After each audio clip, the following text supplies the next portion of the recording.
Halo sahabat PS, bertemu kembali dengan channel Perspektif Sosiologi, Kacamata Memahami Dunia. Saya memegang buku berjudul Sosiologi Islam, dan ini adalah satu dari sekian banyak alasan saya menemui tamu yang nanti akan berbincang dengan saya. Sebenarnya ada banyak pintu untuk mengenal sosok yang nanti akan saya ajak berbincang, tapi saya mungkin harus membatasinya. Di antaranya ada 3 hal. Yang pertama adalah dunia tulis-menulis, kemudian juga sosiologi Islam, dan tentu saja adalah perjalanan atau traveling. 3 pintu itu yang saya pilih untuk mengenalkan sahabat yang nanti akan berbincang dengan saya, Kang Agus. Begitu saya memanggilnya. Kira-kira begitu. Damang kan? Alhamdulillah, saya nuhun Kang Dede. Ya. Jadi sebenarnya saya sudah lama baca beberapa postingan di Facebook, kemudian juga status di WA. Jadi bagi sahabat semua yang namanya kemudian di-save oleh Kang Agus, kemudian kita juga men-save nomor kontak Kang Agus, itu biasanya akan dapat status atau update perjalanan-perjalanan yang dilakukan oleh Kang Agus. Itu sesuatu yang menarik. Di satu sisi juga kalau kita membicarakan sosok ini, itu adalah terkait dengan dunia tulis-menulis. Salah satu karya yang kemudian sekarang menjadi satu cabang dalam musabaqah itu dulu namanya M2 Kaki ya Kang ya? Iya. Sekarang menjadi karya sudah 3-4 kali ganti nama ya? Ganti nama itu.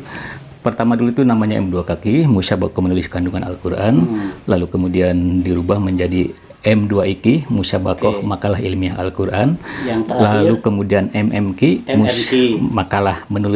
Musabaqah Makalah Al-Quran, dan yang terakhir kemarin waktu MTQ terakhir di Sumatera Barat, di Padang, 2 bulan kemarin itu adalah karya tulis ilmiah Al-Quran, KTIQ. Ya. Nah, jadi karena ini bedanya kalau kita mengundang selebritis dengan intelektual publik. Jadi kalau saya mengundang artis, itu berarti orang sudah melihat semacam panorama. Tapi kemudian ketika panorama itu ditemui, digali, mungkin ada muara di situ dan mungkin juga tidak. Tapi kalau melihat intelektual publik, panoramanya belum kelihatan dan baru akan muncul kelihatan ketika muara itu kita dekati, kita gali. Dan saya yakin ketika kita berbincang dengan seorang intelektual publik, meskipun dari kejauhan tidak kelihatan panoramanya, tapi kita akan menemukan muara di dalamnya. Dalam podcast kali ini itu yang akan saya bicarakan dengan Kang Agus. Nah, sahabat semua, akan panjang sebenarnya harus mengenalkan Kang Agus ini, tapi ya secara singkat, Kang Agus ini adalah dosen di Fakultas Dakwah. Dakwah dan Komunikasi. Kemudian menulis beberapa buku dan melakukan perjalanan ke hampir banyak negara. Jadi kalau sekarang benuanya ada 5, kalau ada 6 mungkin harus 6 benua. Tapi karena benuanya ada 5, jadi sudah ke 5 benua seperti itu. Oke, sahabat semua, saya akan mulai dari ini Kang. Tentang dunia tulis menulis. Saya ingin tahu sebenarnya itu dan dari mana datangnya ceritanya. Apakah secara genetik misalnya orang tua adalah seorang penulis, atau misalnya dari pendidikan, atau seperti apa? Secara genetik rasanya saya mungkin tidak diwarisi gen dunia tulis menulis ya, karena ayah saya seorang pelaut, lalu berubah menjadi seorang petani, dan ibu saya adalah seorang pedagang kecil di kampung. Di mana Kang? Di Majalengka. Gitu ya. Nah, kalau soal dunia tulis menulis sepertinya itu sejak pertemuan saya dengan calon istri saya. Gitu. Calon dulu istri saya. Sekarang jadi istri saya. Waktu saya SMA, dia SMP. Gitu ya. Dan surat pertama sampai surat terakhir sebelum saya menikah itu ada semua sekarang. Gitu. Jadi itu latihan menulisnya? Latihan menulisnya itu di situ gitu ya. Dan gara-gara menulis itu juga waktu di pesantren saya sempat ditajir, dihukum. Gara-gara itu. Mungkin karena gara-gara dihukum itulah kemudian saya menjadi penulis. Kalau saya disebut penulis ya. Ya minimal penulis kecil-kecilan lah ya. Yang kedua mungkin soal dunia tulis menulis ini cerita saya ya sedikit. waktu saya mau menikah saya kan belum punya pekerjaan yang relatif stabil lah ya, masih serabutan ke sana kemari gitu ya. Nah, ketika akan menikah, saya ditanya oleh petugas yang akan mencatat dokumen di buku nikah itu. Pekerjaannya apa? Pekerjaannya apa? Saya kan langsung bingung gitu ya, karena pada waktu itu saya belum punya pekerjaan tetap gitu ya. Tapi saya suka nulis di koran di mana gitu ya. Di koran kampus, di koran nasional, dan di berbagai media lainnya pada waktu itu. Ketika si petugas KUA itu bertanya ke siapa pekerjaannya, saya bingung. Lalu kemudian karena saya waktu itu senang menulis, suka menulis, saya jawab saja pekerjaan saya adalah penulis strip editor, karena saya juga waktu itu mengedit jadi editor banyak buku gitu ya. Nah, mungkin kalau membuka buku nikah, kalau ada yang pekerjaannya penulis, itu salah satunya saya di buku nikah itu. Itu tahun berapa, Kang? Itu tahun 1997 ya. 1997. Gitu. Jadi mungkin geus katuliskan di buku nikah. Jadi pekerjaannya penulis gitu ya. Sampai kemudian akhirnya saya memang menekuni dunia tulis menulis, dan bahkan akhirnya saya merasa bahwa nyaris semua pekerjaan saya di kampus, di gedung sate, di mana-mana, bahkan saya keliling kemana-mana ke seluruh belahan dunia, itu bekalnya tulisan sebenarnya. Gitu. Kalau boleh dikatakan seperti begitu gitu ya. Nah, sampai hari ini dunia tulis menulis ini mungkin menjadi salah satu bagian dari perjalanan hidup saya, karena dalam dunia tulis menulis menurut saya menemukan paket perjalanan saya sebagai manusia yang relatif komplit. Ada perjalanan saya sebagai intelektual, perjalanan kultural, perjalanan fisikal juga, dan terutama adalah perjalanan spiritual. Nah, di dunia tulis menulis inilah kita bisa melihat berbagai dimensi, berbagai spektrum perjalanan itu, gitu ya. Nah, menurut saya dunia tulis menulis ini adalah bagian yang kalau dalam konteks pengalaman pribadi saya menjadi sesuatu yang tidak terpisahkan dalam kehidupan saya gitu ya. Nah, itu pengalaman romantisnya, Kang. Kan romantisnya karena ada mau misalnya baheula malah bogohan lah gitu, terus menulis suratan begitu. Ada nggak selain pengalaman romantis, pengalaman yang lebih mungkin lebih formal gitu, belajar atau misalnya berguru ke siapa gitu?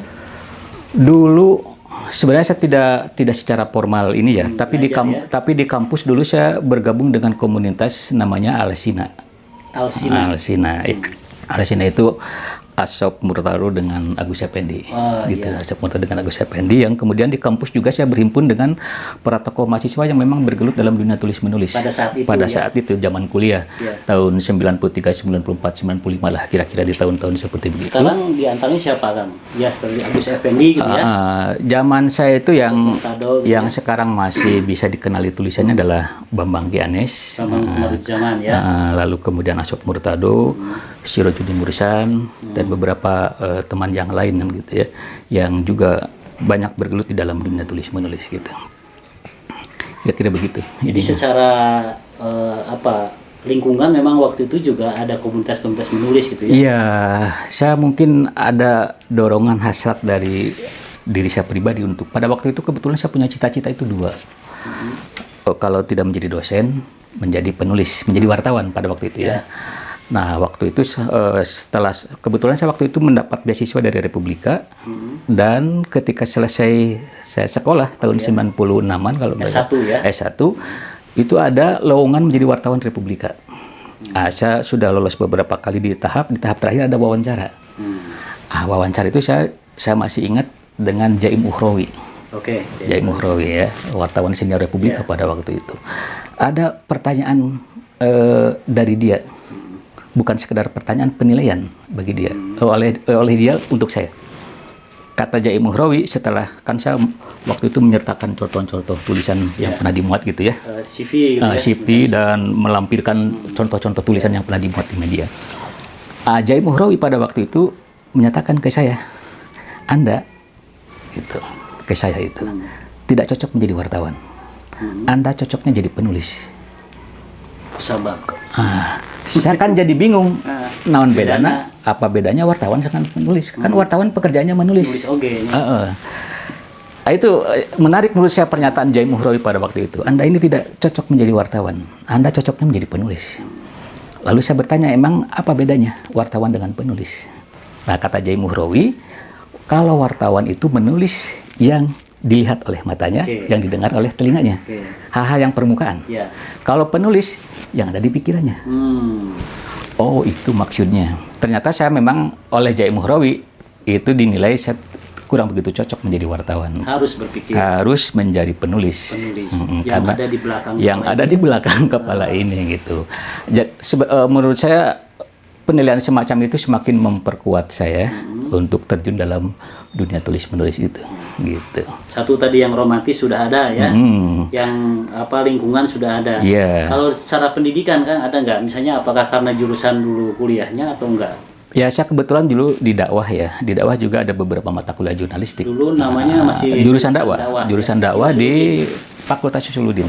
Saya kebetulan adalah jurusan dakwah angkatan terakhir sebelum memerdekakan diri dari Usuluddin. Sebelum referendum. Sebelum referendum memecahkan diri menjadi negara tersendiri, Fakultas Dakwah dan Komunikasi. Gitu.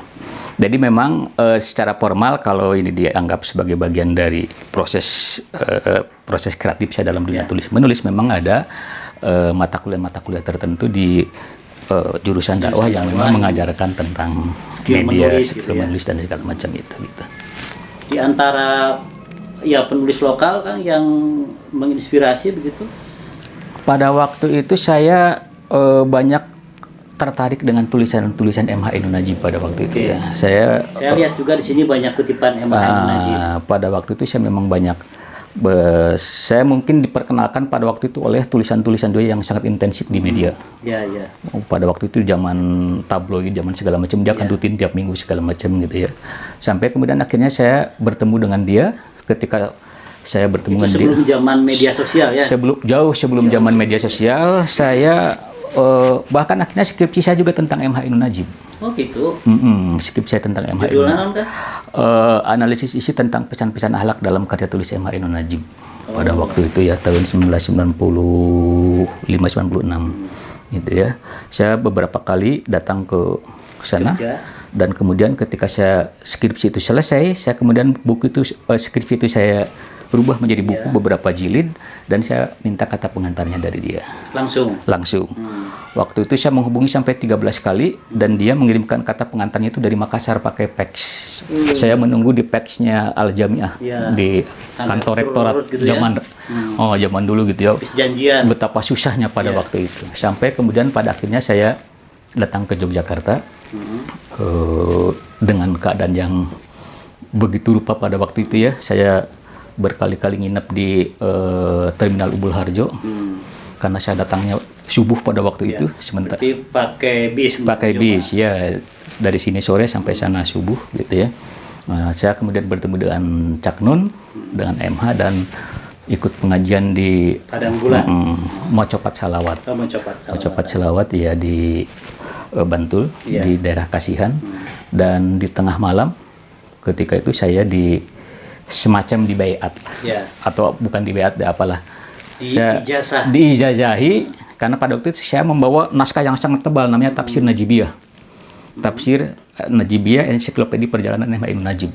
Jadi semua karya-karya dia saya ekstrak. Jadi sebuah karya yang sangat tebal namanya Tafsir Najibiyah, 600 halaman. Jadi yang bikin koleksi itu siapa? Saya. Kang Agus. Dikasih nama Tafsir Najibiyah. Najibiyah teh M.H. Ainun Najib. M.H. Ainun Najib. Jadi saya ini sebenarnya adalah mufasir yang sudah menulis buku tafsir. Namanya Tafsir Najibiyah. Udah dibukukan tuh yang itu. Itu juga dikasih pengantar sama Cak Nun. Dan karena saya menulis itu, kemudian Cak Nun semacam menjajahi, mulai malam ini Kang Agus menjadi bagian dari keluarga besar saya. Gitu pada waktu itu gitu ya. Waktu itu Sabrang Mawadamar Nunut Panuluh, si Leto itu, vokalis Leto itu masih anak SMA, dia kuliah di SMA Muhammadiyah 4 Yogyakarta pada waktu itu. Saya sempat ketemu pada waktu itu ketika ngurus-ngurus hal yang semacam ini gitu ya. Jadi memang ada banyak kalau saya menyebutnya sebagai serabu titian gitu ya. Serabu titian yang mengantarkan saya ke dunia tulis menulis seperti begini. Nah, kalau di kampus sendiri mungkin salah seorang yang punya jasa besar mengantarkan saya ke dunia tulis menulis adalah Profesor Asep Saiful Muhtadi atau Pak Samu gitu, yang sangat populer di kampus sebagai Pak Samu. Dulu saya memulai masuk ke Gedung Sate tahun 1997 itu adalah saya jadi wartawannya satu tabloid yang pemretnya adalah Profesor Asep Samu pada waktu itu. Tabloid Pemda namanya Tabloid Alisan. Oh, iya. Itu cetak ya? Cetak. Tahun 1997 bulan Juni bulan Juli itu waktu itu mau ada MTQ di Jambi.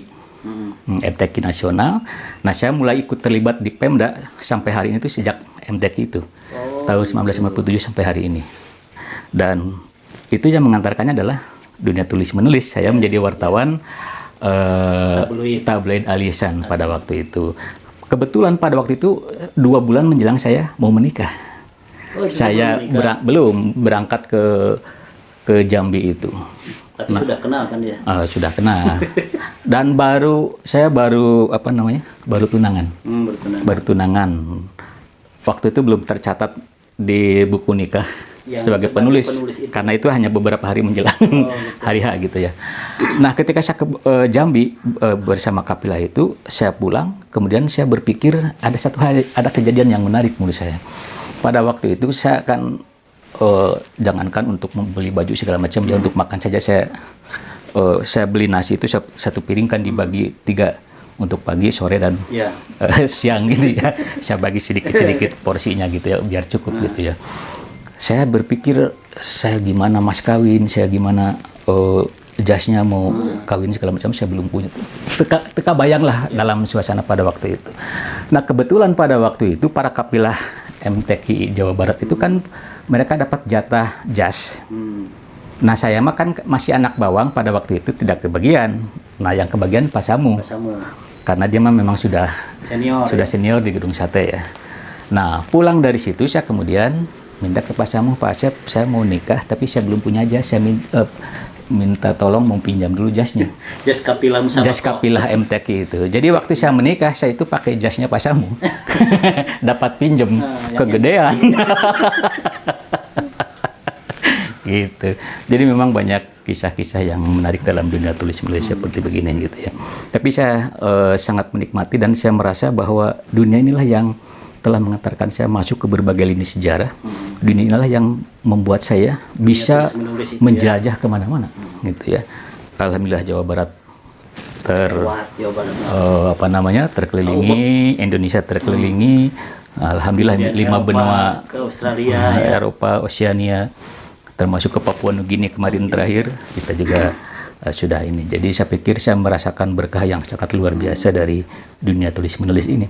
Karena bagi saya dunia nulis itu harus, menurut saya ya, ini mah perspektif pribadi saya.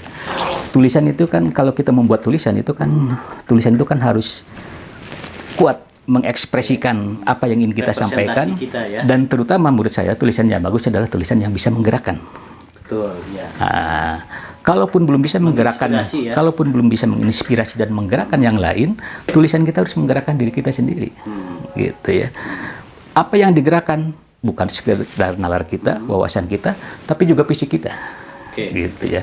Jadi tulisan itu harus secara fisik mendorong kita untuk bergerak kemana-mana, berisra lah kira-kira begitu, iya. Dan secara spiritual, secara intelektual, tulisannya bagus harus mendorong hati dan pikiran kita untuk naik gitu ya, menjadi insightful, menjadi tercerahkan dan semacamnya gitu. Kang, di antara tulisan yang banyak itu, kalau ada diminta misalnya menyebutkan yang paling monumental atau memberikan misalnya satu milestone gitu yang ini tulisan yang membuat saya menjadi ada di tahap tertentu.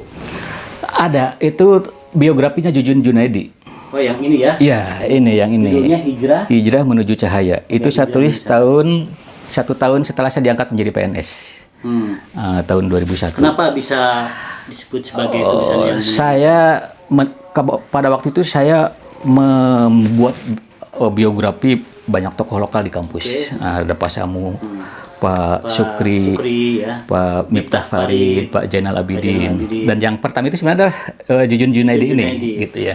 Pada waktu itu adalah sudah menjadi seorang penceramah kondang. Pada waktu itu masih di level Jawa Barat lah, belum ke nasional, belum ke TV-TV dan segala macamnya itu. Nah, ketika saya menulis biografi dia itu, banyak yang menertawakan saya. Karena termasuk ada yang habis-habisan menertawakan saya di Fakultas Dakwah, dosen dakwah. Ngapain nulis orang kayak gini, masih muda, ininya apa, orangnya juga masih hidup. Jadi di pikiran dia orang yang ditulis biografi itu sudah meninggal, tokoh besar dan segala macam gitu ya. Kalau saya punya pandangan sendiri, kalau bagi saya semua orang juga adalah orang besar. Kenapa semua orang adalah orang besar? Dia berasal dari yang maha besar. Dia sedang hidup di dunia dengan misi yang sangat besar dan akan kembali ke yang maha besar. Di mana kecilnya? Semua orang punya keunikan, semua orang punya keunggulan, semua orang punya nilai dia jualnya sendiri. Apalagi misalnya orang-orang yang semacam ini misalnya ya. Maka saya kemudian nulis Jujun Junaidi pada waktu itu. Nah, banyak yang menertawakan saya, tapi buku itu tetap melaju, diterbitkan oleh Pustaka Sidya pada waktu itu. Dan ternyata buku inilah yang menyambungkan saya dengan Julian Mili itu. Julian Mili kan tentang dakwah di Jawa Barat. Karena fokus penelitian Julian Mili kan tentang perkembangan dakwah di Jawa Barat kan, yang salah satu fokusnya itu. Dan ketika ada kesempatan ada program sandwich like program dari Kementerian Pendidikan Nasional pada waktu itu, saya fokusnya ini mengajukan tentang itu salah satunya. Dan kebetulan pada waktu itu saya mulai nyambung dengan Julian. Julian sangat welcome karena dia sudah ini dengan Jujun. Dan ketika saya datang ke Australia, ternyata buku ini sudah ada di perpustakaan di Monash. Sudah duluan dibawa oleh si Julian. Gitu. Iya, di kampus saya ditertawakan nulis buku ini. Ternyata datang ke luar negeri, buku saya sudah nongkrong di kampus, salah satu kampus terbaik di Australia, gitu ya. Jadi bagi saya buku ini menjadi salah satu tonggak penting, gitu ya, dalam dunia kepenulisan saya, gitu. Dan sekarang kan terbukti juga Jujun itu menjadi salah satu penceramah yang penting dan populer bukan hanya di lokal lagi, sekarang sudah nasional.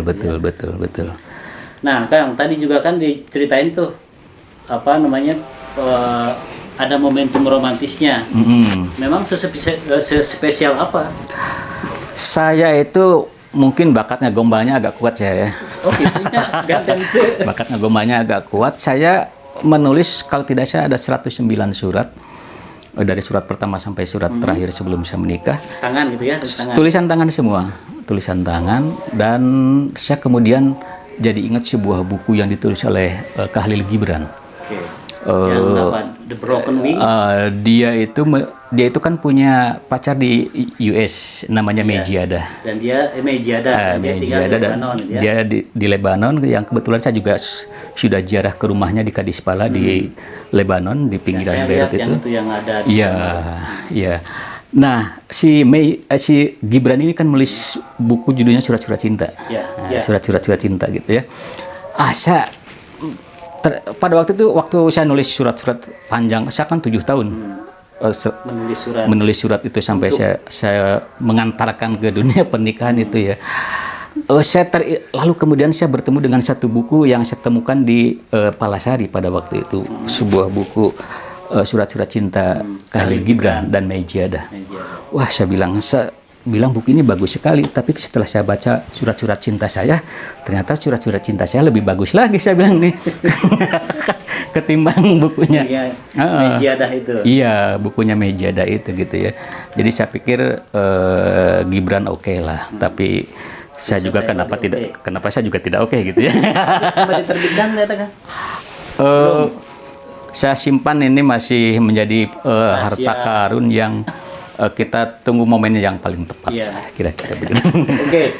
Nah, sahabat semua, pintu kedua yang ingin saya